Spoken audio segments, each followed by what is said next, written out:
Welcome students, मैं हूं ऐश्वर्या मेहता बाल मंदिर से। मैं आपको पार्ट 1 के प्रबंध की प्रकृति एवं महत्व को लेकर तो चैप्टर समझा रही हूँ।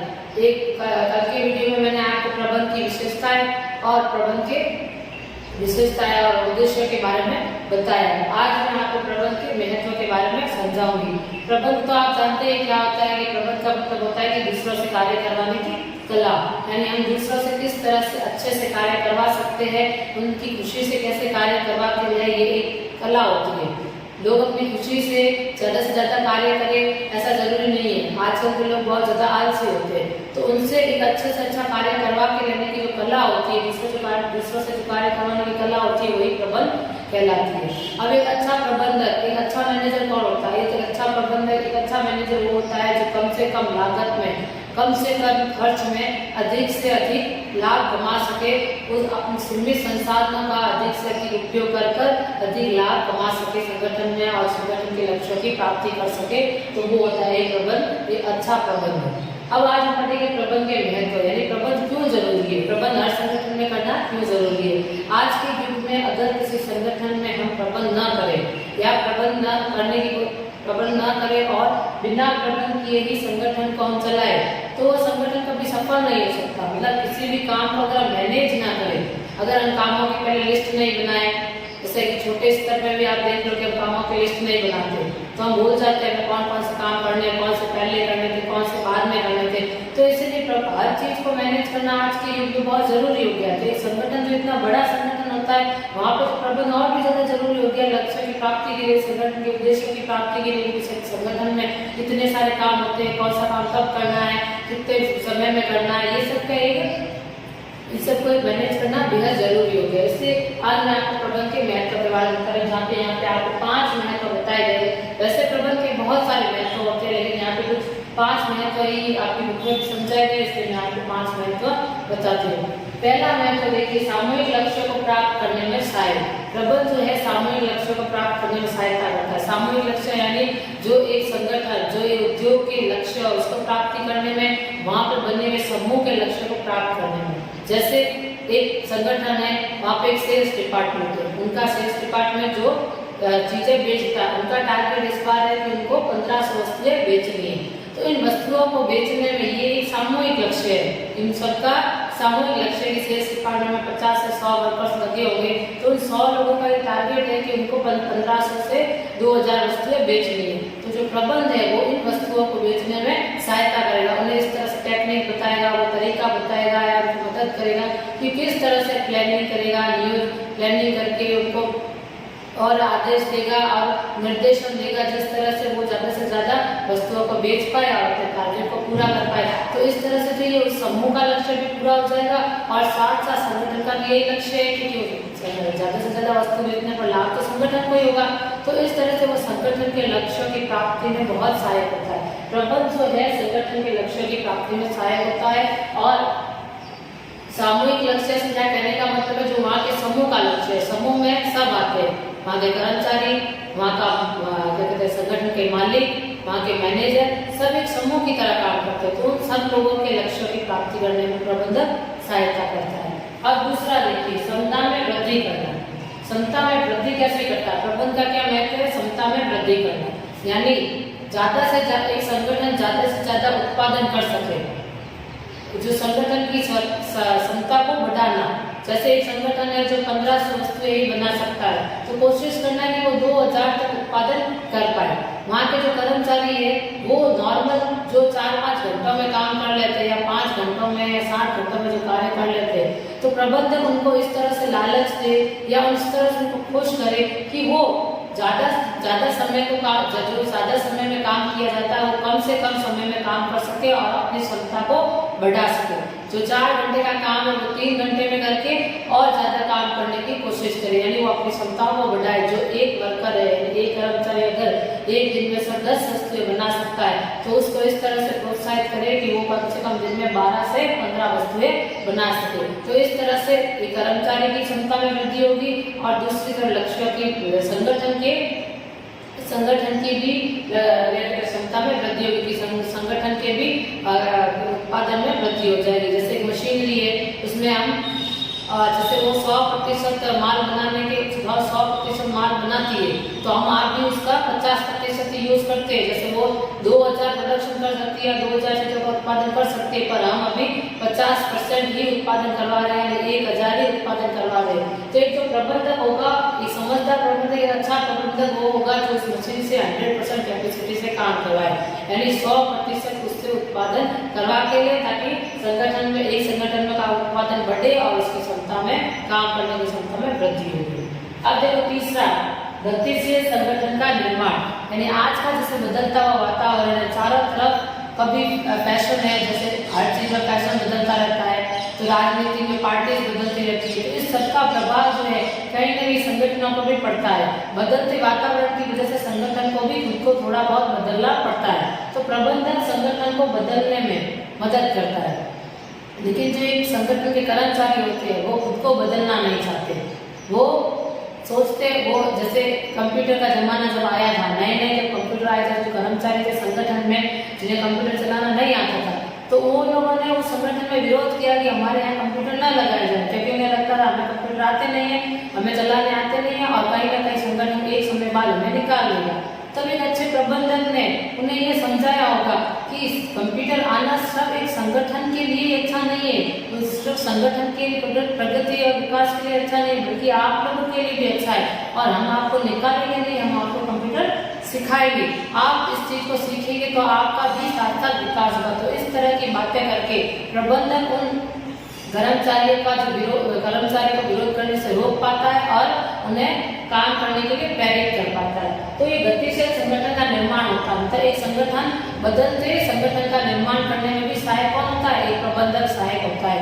एक संगठन को बदलने में, एक उद्योग को बदलने में भी प्रबंधक काफी हद तक सहायता करता है। बदलते वातावरण में से भी जैसे कि परिवर्तन आ रहे हैं आजकल, तो हमें भी उस बदलते परिवर्तन में उसके हिसाब से बढ़ना जरूरी है। अगर हम आज बाहर के बदलाव के हिसाब से नहीं बदलेंगे तो कहीं ना कहीं हमारा संगठन या हम पीछे रह जाएंगे। इसलिए हमें भी बाहर के वातावरण को देखते हुए खुद में कुछ चेंजेस, कुछ बदलाव लाते रहने चाहिए। और प्रबंधन जो है अपने कर्मचारियों को, अपने संगठन को बदलने में मदद करता है, अपने कर्मचारियों को प्रोत्साहित करता है और ऐसी योजना, इस तरह की योजना निर्देशन देता है जिससे संगठन के लक्ष्यों की प्राप्ति भी हो जाए और वो बदलते वातावरण में टिक भी पाए। अब दूसरा चौथा है व्यक्तिगत उद्देश्य की प्राप्ति में सहायक। व्यक्तिगत उद्देश्यों की प्राप्ति में सहायक मतलब व्यक्तिगत कौन? यहाँ पे सारे कर्मचारियों की बात हुई। हर एक कर्मचारी कोई ना कोई उद्देश्य लेकर संगठन में आता है, तो जो प्रबंधक होता है वो ये ध्यान रखता है कि किस कर्मचारी की क्या उद्देश्य लेकर आया है, अगर हम उनको किस तरह से प्रोत्साहित कर सकते हैं, इनका नेतृत्व हम किस तरह से करें कि वो अधिक क्षमता से काम कर सके, वो खुश होकर ज्यादा काम कर सके। तो ये प्रबंधक, एक अच्छा प्रबंधक वही होता है जो उनकी इच्छाओं को पूरा करे। कोई कर्मचारी है जिसको ज्यादा वेतन चाहिए, तो उन्हें इस तरह से लालच देना कि आप अगर ज्यादा प्रोडक्शन करेंगे या ज्यादा उत्पादन करेंगे तो हम आपको ज्यादा वेतन देंगे, तो इस वेतन के लालच में वो ज्यादा उत्पादन करेगा, जिससे कर्मचारी के भी उद्देश्य पूरे हो जाएंगे, ज्यादा वेतन कमाने के, और साथ साथ संगठन के उद्देश्य भी पूरे हो जाएंगे। जो ज्यादा उत्पादन करने से वो ज्यादा लाभ कमा पाएगा।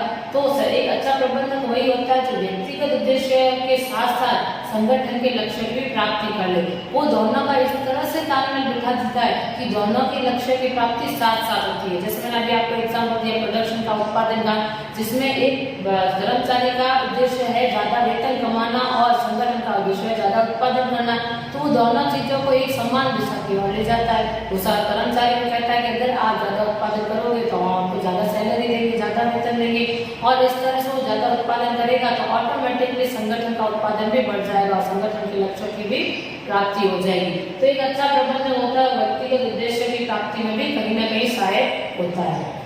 अब पांचवा है समाज के विकास में सहायक। ये पॉइंट पिछले वीडियो में भी मैंने आपको बताया था समाज वाला। वैसे तो प्रबंध के जो महत्व के जो कुछ पॉइंट है वो प्रबंध के उद्देश्यों से थोड़े मिलते जुलते हैं, जैसे कि हम कल जैसे पिछले वाले वीडियो में हम पढ़ चुके तो थोड़े मिलते जुलते लग रहे। तो समाज के विकास में सहायक वाला भी हम पिछले वीडियो में पढ़ चुके कि जो एक संगठन है वो समाज में रहता है, समाज से आता है, वहाँ के कस्टमर हो गए या कर्मचारी हो गए, दोनों ही समाज से आते हैं। तो इस संगठन का भी फर्ज है कि अपने समाज की तरफ कुछ करे। तो प्रबंध जो है इसकी जिम्मेदारी लेता है कि वो समाज को भी समाज का भी विकास कर सके, समाज के लोगों को अच्छी गुणवत्ता का माल देना, समाज में जो कर्मचारी समाज से आ रहे हैं उनको अच्छे वेतन देना, एक प्रतियोगी वेतन देकर उनको लाभ पहुंचाना, वहाँ पे वातावरण स्वच्छ बना के रखना, इस तरह से समाज के विकास में वो मदद करता है। एक अच्छा प्रबंधक ही होता है जो समाज के बारे में भी सोचता है और संगठन के बारे में भी सोचता है। अगर एक प्रबंधक समाज के बारे में ना सोचे तो वही जो मैंने आपको पिछले वीडियो में बताया था कि वहाँ के समाज के जो लोग हैं वो संगठन का विरोध करना शुरू कर देंगे और संगठन लंबे समय तक टिक नहीं पाएगा। तो आज के समय में हमें समाज के बारे में भी एक प्रबंधक को सोचना जरूरी है। तो ये 5 पॉइंट मैंने आपको समझाए, अब मैं आपको इनको विस्तार से समझाऊंगी।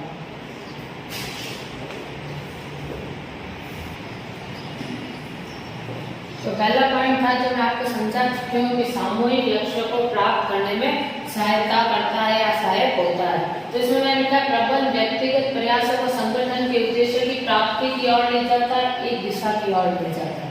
इसका मतलब है कि जो व्यक्तिगत प्रयास है, जो कर्मचारियों के जो प्रयास है, जो भी कर्मचारी प्रयास कर रहे हैं, उन सारे प्रयासों को एक दिशा की ओर ले जाना।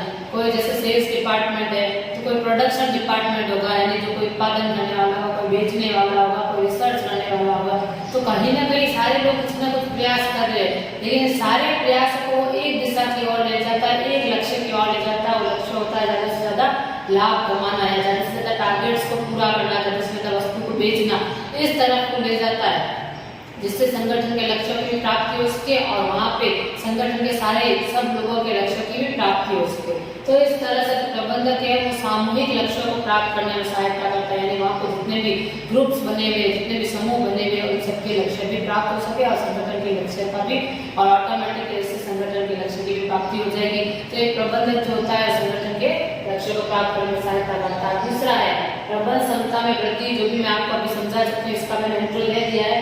प्रबंध की क्षमता की वृद्धि में मैंने लिखा है प्रबंधक सीमित संसाधनों में, सीमित संसाधन क्यों होते हैं, क्योंकि कितने हमारे पास अभी सीमित ही संसाधन है, संसाधन हमारे पास कम ही होते, ज्यादा नहीं हो पाते। हमारे पास हमेशा धन की कमी रहती है, हम कितना भी धन लगाए लेकिन वो कम लगता है या वो कम होता है, क्योंकि हमारे पास धन की हमेशा कमी रहती है और सीमित संसाधन होते, ज्यादा संसाधन नहीं होते। तो मैं कम से कम खर्च लागत में अधिक उत्पादन करने में सहायता करता है। तो सीमित यानी कम से कम संसाधनों में कम से कम खर्च में अधिक उत्पादन करने में प्रबंध सहायता करता है। कम से कम खर्च में हम अधिक से अधिक लाभ कमा पाए, तो ये सबसे अच्छी बात होती है। प्रबंधन इसी काम में सहायता करता है। अगर हमने खर्चा बहुत ज्यादा कर दिया, हमने बहुत महंगी मशीनें खरीद ली और बहुत कर्मचारी को भी अधिक वेतन देते हैं, लेकिन हम कर्मचारी से उतना काम नहीं करवा पाए या मशीन का उतना उपयोग नहीं कर पाए, तो हमारा जो प्रोडक्शन है वो हमें महंगा पड़ेगा, हमारा उत्पादन हमें महंगा पड़ेगा, हम महंगे में बेचेंगे। और जब हम महंगे में बेचेंगे तो मार्केट में हमारे जैसे संगठन और दूसरे होंगे वो उसी चीज को सस्ते में बेचेंगे, तो हमारी वस्तु बिकेगी नहीं और इस तरह से संगठन के लक्ष्य की प्राप्ति नहीं होगी और संगठन असफल हो जाएगा। तो एक अच्छा प्रबंधक वही होता है जो कम से कम खर्च में अधिक लाभ कमा सके, अधिक उत्पादन कर सके। प्रबंधक सबसे अच्छे नियोजन, संगठन, नियुक्तिकरण, निर्देशन, नियंत्रण, पांचों अक्षरों को मैं पहले समझा चुकी हूँ आपको और आगे भी आपके ये डिस्क्रिप्शन इसका आएगा कि नियोजन एक अच्छी प्लानिंग, संगठन क्या कहते हैं काम को अच्छे ढंग से बांटना, और नियुक्तिकरण यानी लोगों की नियुक्ति करना, उनको अपॉइंट करना, निर्देशन यानी उन्हें डायरेक्शन देना, उन्हें समझाना कि उन्हें क्या काम करना है, और नियंत्रण है उनकी कंट्रोलिंग करना, उन्होंने कितना काम किया है, कितना काम नहीं किया है। तो ये पांचों कार्य को ढंग से करके लक्ष्य को कुशलतापूर्वक हासिल कर सकता है। अगर हम अच्छी योजना बनाते हैं, हमारी प्लानिंग बहुत अच्छी होती है, हम लोगों को काम भी बहुत अच्छे से समझा सकते हैं, हमारे पास जो कर्मचारी है वो भी बहुत अच्छे हैं, बहुत क्वालिफाइड है, पढ़े लिखे भी है और हमें जैसे चाहिए तो वो वैसे है, तो और हमारा नियंत्रण भी उन पे अच्छा है और सब अच्छे से कार्य कर रहे हैं, तो हम अपने लक्ष्य को आराम से हासिल कर पाएंगे, जिससे संगठन की क्षमता में वृद्धि होगी। अब पूरा संगठन में सारे कर्मचारी बहुत अच्छे से काम कर रहे हैं, मशीन का अधिक से अधिक उपयोग कर रहे हैं, तो इस तरह से ऑल ओवर एक संगठन की क्षमता में वृद्धि होगी, संगठन का उत्पादन बढ़ेगा, तो उत्पादन बढ़ेगा तो माल ज्यादा बिकेगा, माल ज्यादा बिकेगा तो लाभ ज्यादा होगा और इससे एक संगठन की क्षमता में वृद्धि हो जाएगी, जैसे कैपेसिटी में वृद्धि हो जाएगी। जैसे कर्मचारी की कैपेसिटी में कैसे वृद्धि होती है, क्षमता में कैसे वृद्धि होती है, एक बच्चे की क्षमता में कैसे वृद्धि होती है। बच्चा जो पहले 3-4 घंटे पढ़ता है, अब अगर वो उसको प्रोत्साहित किया जाए, उसको ये समझाया जाए कि पढ़ाई क्यों जरूरी है, तो 7-8 घंटे जब पढ़ने लगता है तो उसकी क्षमता में वृद्धि होती है। पहले जो बच्चा 4 घंटे भी नहीं पढ़ पा रहा होता वो 7 घंटे पढ़ रहा था, उसकी क्षमता में वृद्धि हुई है। तो यानी जो कर्मचारी जो काम कर रहे हैं अगर उनको प्रोत्साहित करे तो वो अपनी क्षमता से ज्यादा अधिक कार्य करेंगे और इससे और अलावा एक संगठन की क्षमता में वृद्धि होगी जो कि एक अच्छा प्रबंधक भी कर सकता है। अब मैं आज बाकी के पॉइंट समझाती हूँ। तो ये मैं आपको तीसरा पॉइंट है, ये मैं समझा चुकी हूँ। प्रबंध गतिशील संगठन का निर्माण करता है। गतिशील यानी जो इंग्लिश में कहते हैं डायनामिक, यानी जो बदलते वातावरण में ढालने में सहायता करता है। प्रत्येक संगठन बदलते वातावरण में काम करता है। प्रबंध संगठन को बदलते वातावरण में ढालने में सहायता करता है। प्रत्येक संगठन, कोई भी संगठन हो आज बदलते वातावरण में काम कर रहा है, क्योंकि हमारे चारों तरफ की चीजें हर रोज बदलती है। यहाँ का रोज फैशन बदलता है, राजनीतिक तरीके बदलते हैं और पार्टीज बदलती है और भी चारों तरफ का जो वातावरण है वो भी बदलता है। तो उन सब बदलते वातावरण में ढालने में प्रबंध सहायता करता है। कभी कभी संगठन के कर्मचारी बदलाव के विरुद्ध होते हैं, विरोध करते हैं, लेकिन एक प्रबंधक उन्हें अपने कर्मचारियों में बदलाव के प्रति सकारात्मक सोच पैदा करता है। जो कर्मचारी होते हैं वो नहीं बदलना चाहते, पुराने कर्मचारी जो होते हैं वो नहीं बदलना चाहते, उन्हें नए तरीके नहीं अपनाना चाहते, क्योंकि उन्हें लगता है कि वो नए तरीके में एडजस्ट नहीं हो पाएंगे और कहीं ना कहीं उन्हें नौकरी से निकाल दिया जाएगा। तब अच्छा प्रबंधक वही है जो उनमें सकारात्मक सोच पैदा करे और उन्हें ये समझाए कि जो ये बदलाव हो रही है सिर्फ संगठन के लिए अच्छे नहीं बल्कि उनके लिए भी अच्छे है। जो मैं आपको पहले समझा चुकी हूँ, कंप्यूटर का मैंने एग्जाम्पल देकर अभी आपको बताया थोड़ी देर पहले कि किस तरह से कंप्यूटर का आना सिर्फ संगठन के लिए अच्छा नहीं हुआ बल्कि कर्मचारियों के लिए भी अच्छा हुआ, उनका भी विकास हुआ। तो एक अच्छा प्रबंधक जो है इस बदलते वातावरण में संगठन को भी टिकाए रखने में मदद करता है, संगठन को भी बदलने में मदद करता है। ये था इसका तीसरा पॉइंट। मैं आपको चौथा और पांचवा समझा दूंगी। तो चौथा पॉइंट है प्रबंध व्यक्तिगत उद्देश्यों की प्राप्ति में सहायक होता है। व्यक्तिगत उद्देश्य का कहने का मतलब है यहाँ पर कर्मचारियों के उद्देश्य को प्राप्त करने में सहायता करता है। यहाँ पे लिखा है प्रबंध अपने कर्मचारियों को इस तरह प्रोत्साहित करता है कि वे संगठन के उद्देश्यों को प्राप्त करते हुए व्यक्तिगत यानी अपने उद्देश्यों को भी प्राप्त कर लेते हैं। यानी वो व्यक्तियों को इस तरह से, अपने कर्मचारी को इस तरह से प्रोत्साहित करता है कि वो अपने उद्देश्यों को प्राप्त करते हुए संगठन के उद्देश्य भी प्राप्त कर लेते हैं। जैसे एक कर्मचारी है जिसको ज्यादा वेतन की आवश्यकता है, तो वो उसको इस तरह से कहे कि आप ज्यादा काम करिए, हम आपको ज्यादा वेतन देंगे, तो वो ज्यादा काम करके ज्यादा कमा लेगा और इस तरह से ज्यादा उत्पादन हो जाएगा। संगठन की भी लक्ष्य की प्राप्ति हो जाएगी। संगठन का भी लक्ष्य ज्यादा उत्पादन करना और ज्यादा माल बेचना। और एक और एग्जांपल है, जैसे एक सेल्स मैनेजर है जो माल बेचता है, तो उस सेल्स मैनेजर को कहे कि आप जितना माल बेचोगे आपको उसका कमीशन मिलेगा, जिससे आप ज्यादा कमा पाओगे। तो इससे वो सेल्स मैनेजर जो होगा ज्यादा कमाने के लिए प्रोत्साहित होगा और ज्यादा वस्तु बेचेगा। तो इस तरह से संगठन के लक्ष्य में भी ये प्राप्ति हो जाएगी कि एक संगठन की वस्तु ज्यादा से ज्यादा बिकेगी और सेल्स मैनेजर जो चाहता था ज्यादा वेतन, उसको भी कमीशन के रूप में वेतन मिल जाएगा, यानी उसको भी ज्यादा कमाने का मौका मिल जाएगा। तो प्रबंध अपने कर्मचारी को इस तरह से प्रोत्साहित करता है, उनका इस तरह से नेतृत्व करता है कि वो अपने लक्ष्यों की भी प्राप्ति कर पाते हैं और साथ साथ संगठन के लक्ष्यों की भी प्राप्ति हो जाती है। अब यहाँ पे प्रबंध उनमें टीम भावना यानी मिलजुल कर काम करने की जो भावना होती है वो जागृत करता है, सहयोग एवं सामूहिक सफलता की ओर प्रेरित करते हैं। प्रबंध जो होता है सारे व्यक्तियों को टीम की तरह काम करने में सहायता करता है, उन्हें सिखाता है कि एक दूसरे की मदद करनी चाहिए और मिलजुल कर कार्य करना चाहिए।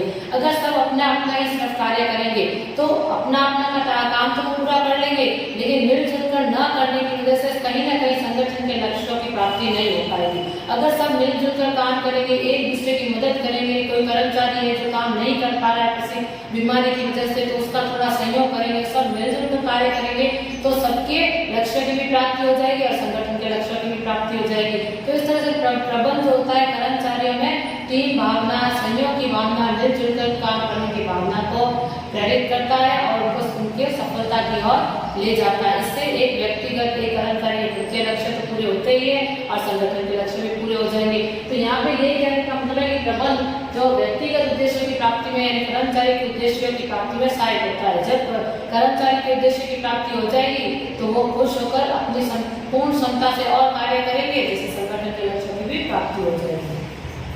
अब अगला है प्रबंध समाज के विकास में सहायक होता है, ये भी आपको समझा चुके हैं कि अच्छा प्रबंधन संगठन के उद्देश्य के साथ साथ समाज की जिम्मेदारियों को भी पूरा करता है। मतलब संगठन के जिस संगठन में प्रबंधक एक मैनेजर को रखा हुआ है तो उसकी पहले जिम्मेदारी तो अपने संगठन की तरफ हुई।